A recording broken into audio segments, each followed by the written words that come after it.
hati. A'udzu billahi minasyaitonir rajim. أعوذ بالله من الشيطان الرجيم. Bismillahirrahmanirrahim. بسم الله الرحمن الرحيم. Allahumma اللهم salli ala صل على sayyidina سيدنا Muhammadin al-Fatih محمد الفاتح lima ughliqa لما أغلق wal khatimi والخاتم lima sabaqa لما سبق nasirul haqqa ناصر الحق bil haqqi بالحق ala hadhihi siratikal mustaqim على صراطك wa المستقيم ala alihi وعلى آله haqqa qadrihi حق wa قدره miqdarihi al-azim. ومقداره العظيم. Bismillahirrahmanirrahim. Grand Syekh Abdullah Faiz Adagestani Qadserusrohu pernah berbicara mengenai ujian-ujian hidup yang biasanya terjadi pada kita.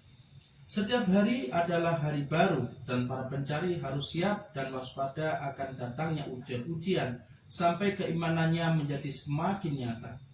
Setiap orang bisa meningkatkan makomnya. Ada yang masih di bawah kendali egonya, di mana dia akan diuji dengan apa yang tidak disukai oleh egonya. Apapun bisa terjadi, apapun bisa menjadi sarana, baik dari pihak keluarga, pekerjaan maupun tetangga. Hal-hal yang paling tidak kalian inginkan justru terjadi. Cara untuk menjadi berkembang adalah dengan bersabar, dengan sabar. Tidak ada yang namanya berkembang secara cepat. Kita harus setuju dengan segala sesuatu yang terjadi dan menimpa kita. Itulah tanda akan perkembangan. Tahan menderita atas apapun yang membuat kalian sengsara. Tidak penting untuk mampu terbang di angkasa atau berjalan di atas air, atau bisa dilihat di berbagai tempat dalam waktu yang sama, atau mimpi yang indah-indah. Kesabaran adalah penting.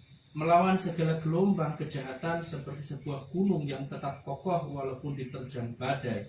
Itulah yang namanya perkembangan, atau seperti lautan yang tak akan kotor akibat aliran sungai-sungai di dalamnya. Manusia dengan kekuatan yang luar biasa mungkin bisa terbang, tapi bisa juga pada akhirnya dia kehilangan iman ketika setan berlomba-lomba menyerangnya. Kita harus mampu bertahan dari kesulitan-kesulitan yang berasal dari siapapun. Kata Grand Syekh Abdullah Faiz Adagestani Qadserusrohu, kita harus siap dengan apapun yang datang dan berlawanan dengan apa yang kita harapkan. Siap untuk bertoleransi dengannya. Inilah tingkatan iman yang sebenarnya.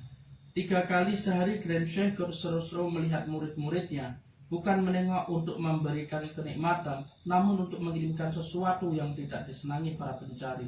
Apakah kalian akan sabar atau menyerah? Jika kalian sabar, hati kalian akan memberi kepuasan dan sebuah cahaya keluar dari mata kalian. Lalu keyakinan yang lebih akan datang.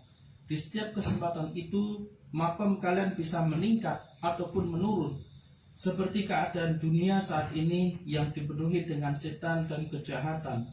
Nabi SAW bersabda, menjaga agama di masa kini adalah lebih susah daripada menggenggam bara api. Bersabarlah, karena imbalan dari Allah SWT adalah tidak terbatas. Inilah jalan keimanan yang sebenarnya, seperti jalannya para nabi dan aulia Allah, untuk bisa bertahan atas segala keburukan dari umat manusia. Ketika dunia kita sedang bersinar, melihat matahari yang sedang terbit dan langit dipenuhi bintang, kami sadar ada Sang Pencipta yang Maha Agung. Namun kadang terjadi pula kesedihan atau peristiwa mengerikan. Misalnya kematian seseorang yang kita cintai. Orang tua kita, suami kita, istri kita, saudara kita, ataupun teman-teman kita. Bila tragedi ini terjadi, bagaimana menjaga keimanan kita atas kasih sayang Tuhan? Bagaimana kita bisa merasakan bahwa Dia juga perhatian atas apa yang terjadi kepada kita? Syekh Nazim Qadserusrohu berbicara panjang lebar tentang awal penciptaan manusia dan ditawarkannya posisi terhormat sebagai khalifahnya di muka bumi, yang hanya manusia saja yang mau menerimanya. beserta segala tanggung jawab yang dibebankan.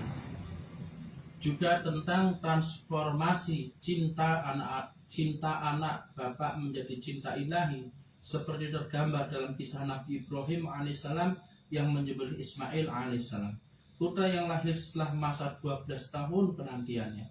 Semua atas perintah Allah Azza wa Jalla. Allah Subhanahu wa Ta'ala adalah Al-Ghayyur, atau Tuhan yang maha cemburu. Dia memanggil kita untuk menggabungkan segala cinta yang kita rasakan menuju hadrat cintanya, mengambil segala kecintaan kita lalu mengubahnya menjadi sebuah cinta yang akan menekannya ke dalam realitas cinta ilahi. Inilah arti dari permintaannya akan hati yang jernih atau qalbul salim. Karena segala cinta yang manusia miliki pada mereka yang dikasihinya tidak lain hanyalah ketertarikan akan sebuah kilasan cahaya dari atribut-atribut milik Allah Subhanahu wa Ta'ala yang dilihat ada pada mereka yang kalian sayangi, yang bersinar lewat cara saling mengenali dan masuk dalam hati kalian.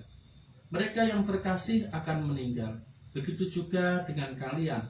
Namun bila cinta itu mencapai si penerima hakiki dari segala cinta, maka tujuan utama cinta manusia pun telah tercapai dan akan diterima dan indah dalam hadirat Tuhan. Namun bila kita gagal dalam menyerahkan diri pada kehendaknya, lalu membenci Tuhan karena telah meletakkan kita dalam sebuah eksistensi yang hanya sementara, atas keadaan yang terjadi, atas perasaan-perasaan, maka hidup ini akan menjadi sebuah pil yang amat pahit untuk ditelan. Hidup menjadi sebuah lautan kesedihan karena dia yang maha kuasa memanggil semua hamba-hambanya satu demi satu untuk kembali ke hadiratnya, meninggalkan kita dan dunia ini.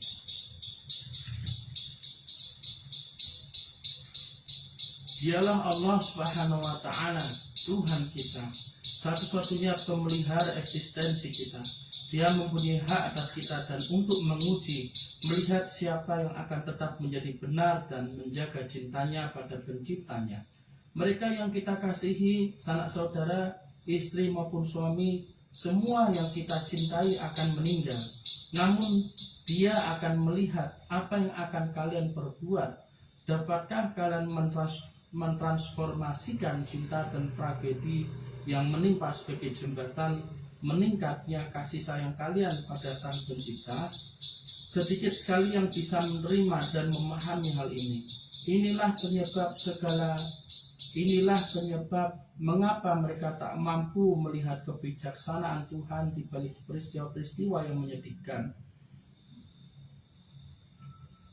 Mereka tidak menyadari ketika Tuhan kita membelokkan kita untuk mencintainya secara eksklusif dan keseluruhan. Akibatnya mereka pun menderita. Segala hal yang Dia anugerahkan pada keturunan Adam alaihissalam akan sementara saja, tidak berharga dibanding cinta hakiki itu. Kalian harus memberikan cinta kalian kepada Dia yang selalu ada, dari pra-keabadian sampai setelah keabadian. Terpujilah selalu Allah Subhanahu wa Ta'ala, Tuhan yang selalu hidup. Bagi Dia yang tak ada istilah mati. Wa min taufiq bi hurmatil habib bi hurmatil Fatihah al-Fatihah. A'udzu billahi minasyaitonir rajim. Bismillahirrahmanirrahim. Alhamdulillahirabbil alamin. Arrahmanir rahim. Maliki yaumiddin. Iyyaka na'budu wa iyyaka nasta'in. Ihdinas siratal mustaqim. Siratal ladzina an'amta 'alaihim ghairil maghdubi 'alaihim waladdallin. Amin.